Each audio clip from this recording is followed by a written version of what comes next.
Hi guys, it's the 4th of October and we are back with Minerva's latest wares, but as you probably guessed from this intro, there's also some pretty big news for the game as well. We'll get back to that after looking at Minerva. We're at the crater this week and Minerva, as usual, is just over to the left here. Let's have a look at the goods. So we've got some mods here, some plasma caster, plasma cutter, science chalkboards, super mutant tube, floater grenade, plasma tree capacitor there, cryo blade, shock blade, etc.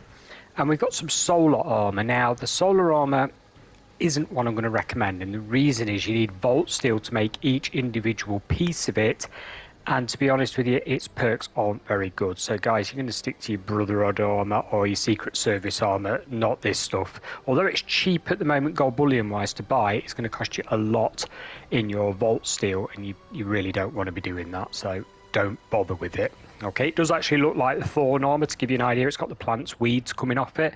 Let's go and have a look at a couple of the more interesting ones, such as science chalkboards. I mean, everyone's seen a super mutant tube. We'll have a look at science chalkboards and probably the cutter. We'll have a quick look at the plasma cutter as well.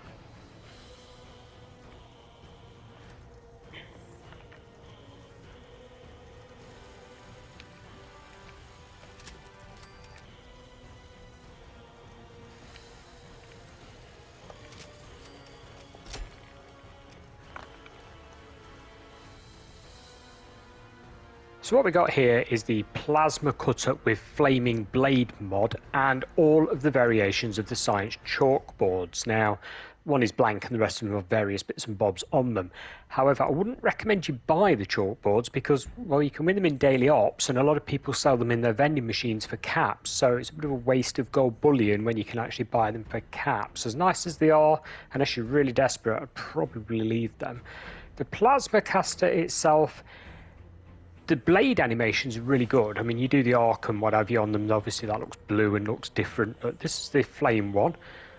It's a little bit glitchy. Sometimes you don't get the effect showing up when you've actually done the mod, but yeah, you know, it's Fallout, so yeah.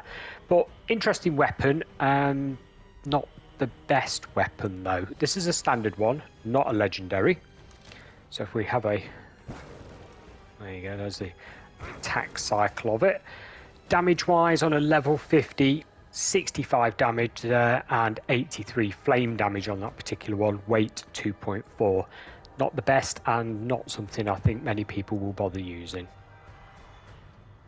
So that pretty much wraps up Minerva for this week. The rest of this video, guys, is actually the event, the new Mothman Equinox event. So what I've done like a sort of cut down version of it to give you a gist of what it's all about, so don't watch it if you don't want spoilers. This has come into the game and the gist of it is to make sacrifices. So you're going to go around killing the animals, making the sacrifice, sort of getting the blood if you like, and then from that you put the blood in the various troughs that are located around, and of course you've got cultists. Now it's weird because you're sort of helping the higher cultists, yeah, to do their ritual to summon the Mothman, but you're killing the other cultists that are trying to stop that happening. So it's a bit weird, but there you go, there's a kill look, and like I say, you'll get the radstag blood, put it in the trough, move on. Now you have to defend different areas. There's like the riverside area to defend and a couple of other bits and bobs, one near the bridge to defend.